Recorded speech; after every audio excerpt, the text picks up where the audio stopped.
Magwapaspas ang inyong itutugon ay Amen.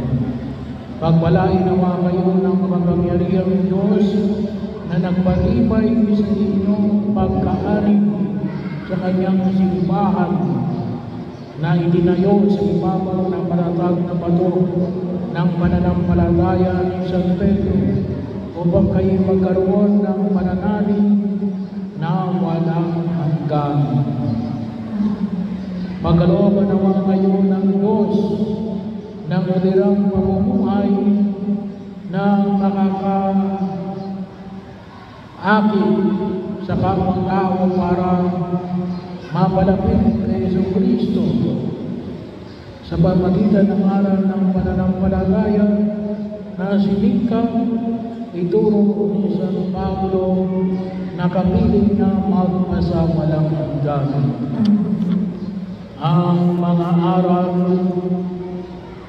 ng langit na nasa pag-iingat ni San Pedro at ang salita ng Diyos na ipinahayag ni San Pablo, ang kanilang katapatan hanggang kamatayan at ang kanilang pagdalangin para sa iyong kapakanan ay magaginawa sa inyo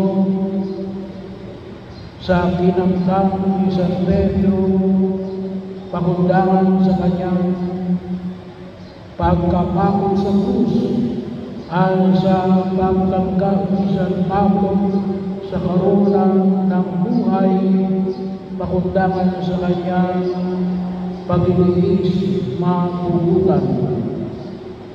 Iyon ay ang buhay na walang hanggan. Pagpalain kayo ng makapangyarihang Diyos, Ama, Anak, at ang Espiritu Santo. Ang misa ay alay na. Pumayo kayo. Taglay ang pag-ibig at pagpapala ng ating Diyos.